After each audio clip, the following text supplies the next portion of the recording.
ഇപ്പം ഞാനിവിടെ അടികട്ടിയുള്ളൊരു പാൻ വെച്ചിരിക്കുന്നത്.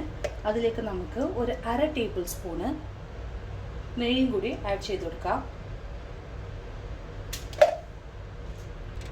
എന്നിട്ട് അതിലേക്ക് 1 കപ്പ് സേമിയ ഇട്ട് കൊടുക്കാം. എന്നിട്ട് നന്നായി റോസ്റ്റ് ചെയ്തെടുക്കാം. കൂടുതൽ നെയ്യ് ഇടരുത്.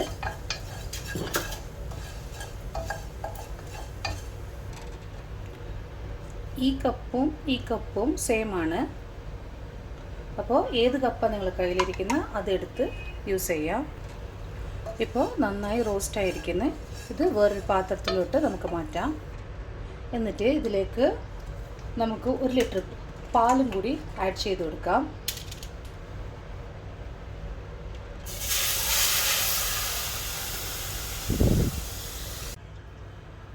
പാല് നന്നായി തിളക്കട്ടെ.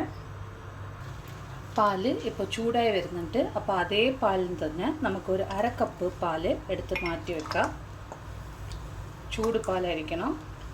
ഇത് നമ്മൾ കസ്റ്റർഡ് പൗഡർ ഇട്ട് മിക്സ് ചെയ്യാനുള്ളതാണ്. പാലിപ്പോൾ നന്നായി തിളച്ച് വന്നിരിക്കുന്നു. അപ്പോൾ ഇതിലേക്ക് നമുക്ക് ഒരു 1/2 കപ്പ് പഞ്ചസാര ഇട്ട് കൊടുക്കാം. എന്നിട്ട് മിക്സ് ചെയ്ത് കൊടുക്കാം. ഇപ്പോൾ റോസ്റ്റ് ചെയ്ത സേമിയയും കൂടി ഞാൻ ആഡ് ചെയ്ത് കൊടുത്തിരിക്കുന്നത്. എന്നിട്ട് ലോ ഫ്ലെയിമിൽ വെച്ചിട്ട് കട്ടയില്ലാതെ നമുക്കൊന്ന് മിക്സ് ചെയ്ത് കൊടുക്കാം.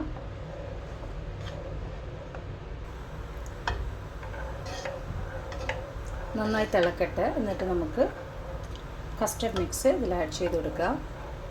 ഇവിടെ നേരത്തെ മാറ്റി വെച്ച 1/2 കപ്പ് പാൽ എടുത്ത് വെച്ചിരിക്കുന്ന ചൂടുപാൽ, അതിലേക്ക് ഞാൻ 3 ടേബിൾ സ്പൂൺ കസ്റ്റർഡ് പൗഡർ ഇട്ട് കൊടുക്കുന്നുണ്ട്. എന്നിട്ട് നമുക്ക് നന്നായി മിക്സ് ചെയ്ത് കൊടുക്കാം. ഇപ്പോൾ നമ്മുടെ പാല് നന്നായി തിളച്ച് വന്നിരിക്കുന്നത്. ഇപ്പോൾ നമുക്ക് ഈ കസ്റ്റർഡ് മിക്സും ആഡ് ചെയ്ത് കൊടുക്കാം, ലംസ് ഒന്നും ഇല്ലാതെ. എന്നിട്ട് നമുക്ക് മിക്സ് ചെയ്ത് കൊടുക്കാം. ഇപ്പോൾ നന്നായി കുറുകി വരുന്നുണ്ട്. ലോ ഫ്ലെയിമിൽ വെച്ചിട്ടാണ് ഞാൻ ചെയ്യുന്നുള്ളത്.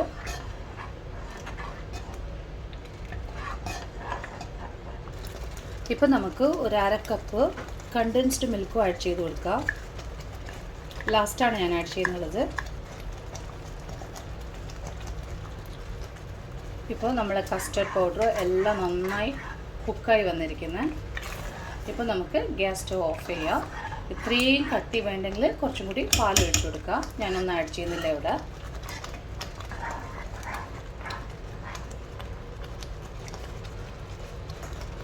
ഇപ്പോൾ നമ്മൾ ഗ്യാസ് ഓഫ് ചെയ്തിട്ട് കംപ്ലീറ്റ് ആയിട്ട് തണുക്കാൻ വേണ്ടിയിട്ട് വെക്കുക. നല്ലോണം ചൂട് കംപ്ലീറ്റ് ആയിട്ട് മാറണം. എന്നിട്ട് വേണം നമുക്ക് മാംഗോ പൾപ്പ് ആഡ് ചെയ്ത് കൊടുക്കാൻ. ഇപ്പം ഞാനിവിടെ 2 പഴുത്ത മാങ്ങ എടുത്ത് വെച്ചിരിക്കുന്നത്. പുളിയില്ലാത്ത മാങ്ങയാണ്. അപ്പോൾ ഇത് നമുക്ക് പീൽ ചെയ്തിട്ട് മിക്സിയിൽ അടിച്ചെടുക്കാം.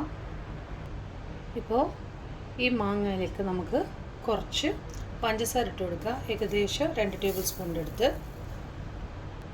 പിന്നെ ഇതിലേക്ക് ഒരു 1/2 കപ്പ് പാലും ഒഴിച്ചു കൊടുക്കാം. എന്നിട്ട് നമുക്ക് മിക്സിയിൽ നന്നായി അടിച്ചെടുക്കാം. ഇപ്പോൾ നമ്മൾ നേരത്തെ ഉണ്ടാക്കി വെച്ച സേമിയ നന്നായി തണുത്ത് വന്നിരിക്കുന്നത്. അപ്പോൾ അതിലേക്ക് നമ്മളിപ്പോൾ മിക്സിയിലടിച്ച പൾപ്പും കൂടി ഒഴിച്ചു കൊടുക്കാം.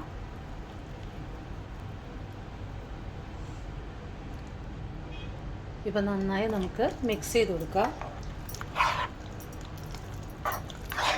ഞാൻ നേരത്തെ 1/2 കപ്പ് തണുത്ത പാൽ ഒഴിച്ചായിരുന്നു. എന്ന് വെച്ചാൽ നമ്മുടെ സേമിയ നല്ല കട്ടിയായി വന്നിരിക്കുന്നത്. അത് കുറച്ചും കൂടി ലൂസാകാൻ വേണ്ടിയിട്ട് പാൽ ഒഴിച്ചതാണ്. ഇപ്പോൾ നന്നായി മിക്സായി വന്നിരിക്കുന്നത്. ഇപ്പം നമുക്ക് സെർവ് ചെയ്യാം. ഇത് നമുക്ക് തണുപ്പിച്ചും കഴിക്കാം ഫ്രിഡ്ജിൽ വെച്ചിട്ട്. അങ്ങനെ നമ്മൾ മാംഗോ ഖീർ ഇവിടെ റെഡി ആയിരിക്കുന്നത്. ഇത് ഖീറായിട്ടോ ഇല്ല ഡെസേർട്ടായിട്ടോ കഴിക്കാം. തണുപ്പിച്ച് കഴിക്കുമ്പോൾ അത് ഡെസേർട്ടായിട്ട് നമുക്ക് കഴിക്കാൻ പറ്റും. പിന്നെ സേമിയ ചൂടോടെ ഇരിക്കുമ്പോഴേക്കും നമുക്ക് ഈ മാംഗോ പൾപ്പ് ആഡ് ചെയ്യരുത്. എന്താ വെച്ചാൽ അത് പിരിഞ്ഞു പോകാൻ സാധ്യതയുണ്ട്. അപ്പോൾ സേമിയ നന്നായിട്ട് തണുത്തതിന് ശേഷം മാത്രം ഈ മാംഗോ പൾപ്പ് ഒഴിക്കാൻ പാടുള്ളൂ. ഷുഗർ വേണ്ട പോലെ അഡ്ജസ്റ്റ് ചെയ്തിട്ട് ആഡ് ചെയ്ത് കൊടുക്കാം. അപ്പോൾ ഇഷ്ടപ്പെട്ടാൽ ലൈക്ക് ചെയ്യുക, ഷെയർ ചെയ്യുക, സബ്സ്ക്രൈബ് ചെയ്യുക. താങ്ക്